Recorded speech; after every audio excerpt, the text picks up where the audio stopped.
Bonjour, bonsoir, bienvenue encore à ce moment d'enseignement. Que tu me bliques ensemble. Ayons un mot de prière. Seigneur, merci beaucoup pour cette grâce de pouvoir venir à tes pieds pour apprendre. Nous prions que le Saint-Esprit nous enseigne ta parole et que cette parole soit inscrite sur la table de nos cœurs et que nous visions par ta parole au nom de Jésus. Aide-nous à être de vrais chrétiens. Aide-nous à être de vrais disciples. Et aide-nous à mener la vie que tu veux que nous menions. Merci Seigneur. Au nom de Jésus, nous avons prié reçu. Amen. Gloire à Dieu. Donc, nous allons continuer notre série d'études sur la vie chrétienne. La fois dernière, nous avons vu un sujet, une partie de la vie chrétienne. Nous avions vu que dans Actes chapitre 11, le verset 26, la Bible dit et l'ayant trouvé, il l'amena à Antioche. Pendant toute une année, ils se réunirent aux assemblées de l'église et ils les enseignèrent beaucoup de personnes. Ce fut à Antioche que, pour la première fois, les disciples furent appelés comme chrétiens. Et nous avons vu que pour être chrétien, alors tu dois être d'abord disciple.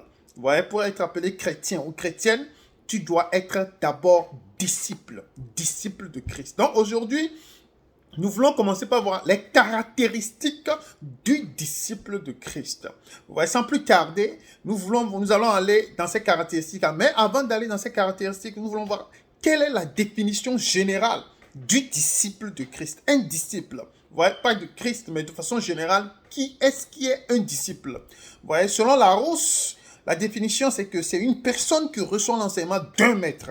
Vous voyez, une personne qui reçoit l'enseignement d'un maître fait partie de son école. Gloire à Dieu. Tu fais partie de son école. Donc ici, pour le chrétien, le maître, c'est qui? C'est Jésus-Christ. Donc, le disciple de Jésus-Christ, c'est une personne qui reçoit l'enseignement de Jésus-Christ. C'est une personne qui croit en l'enseignement de Jésus-Christ. Et c'est une personne également qui fait quoi? Qui fait partie de son école. Gloire à Dieu. Ça, c'est une révélation qui est très importante à avoir. C'est une personne qui fait partie de son école. Vous voyez? Et quand on dit c'est une personne qui fait partie de son école, de l'école de qui? De l'école de Jésus-Christ. Une école a toujours ce que nous appelons une inscription. En anglais, nous parlons de admission. Donc, admission. Vous voyez, on doit accepter la personne dans l'école avant que la personne ne puisse aller à l'école. Vous voyez, quand vous appliquez dans une école, qu'on répète, non, au Togo, en Europe, ou bien vous appliquez dans une école, par exemple, aux États-Unis, il y a le processus d'admission.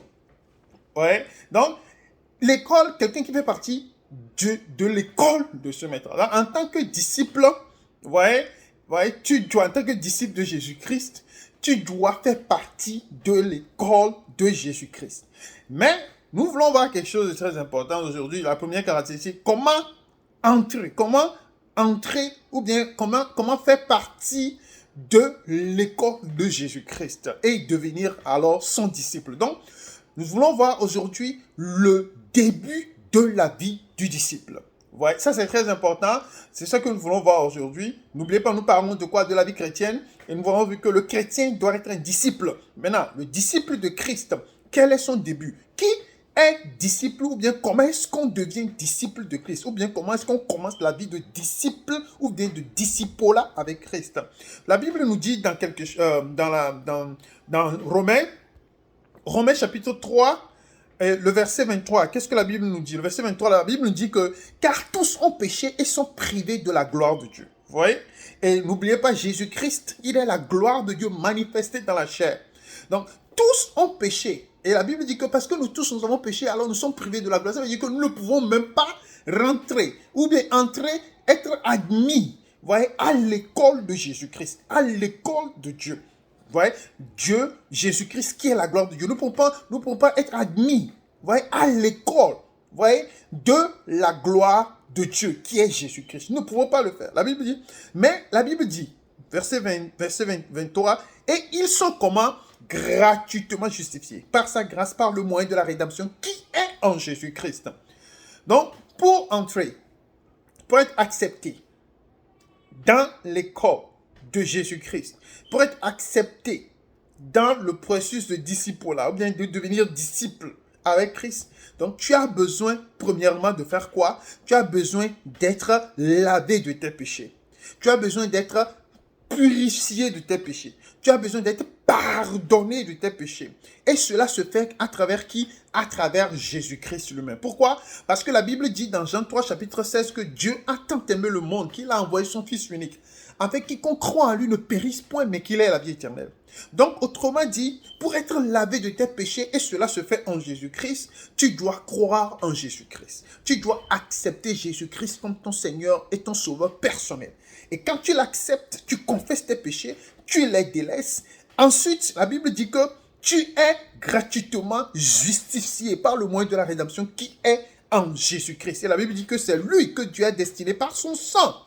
Vous voyez, à être pour ceux qui croiraient victime propitiatoire, afin de montrer ça. Donc, Dieu a prévu que, parce que Jésus a versé son sang, il est mort à la croix pour toi, ce sang-là, le sang, son objectif, c'est de te purifier, de te laver. Donc, tu as besoin d'abord d'accepter Jésus dans ta vie, de croire en Jésus, de donner ta vie à Christ, de l'accepter dans ta vie comme ton Seigneur, Sauveur personnel, avant d'entrer maintenant dans l'école de Jésus-Christ, l'école de discipulat de Jésus-Christ, l'école de la vie chrétienne. Gloire à Dieu.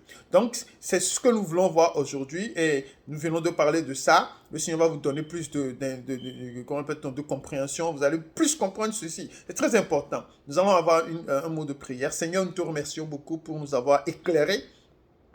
Seigneur, nous venons à toi, nous voulons mener la vie chrétienne, mais nous avons besoin d'être disciples, nous avons besoin d'entrer dans l'école de Jésus-Christ. Mais pour le faire, Seigneur, nous avons besoin d'accepter Jésus-Christ comme notre Seigneur et Sauveur personnel. Je prie que quiconque aujourd'hui se recommande à toi, se remet à toi et qui demande pardon pour ses péchés, que tu les lui pardonnes au nom de Jésus et que tu laves cette personne-là de ses péchés et que cette personne maintenant puisse avoir la possibilité d'entrer dans l'école de Jésus, d'entrer dans la vie chrétienne. Merci Seigneur. Au nom de Jésus, nous avons plus reçu. Amen. Que le Seigneur vous bénisse. On se voit la prochaine fois. Bye.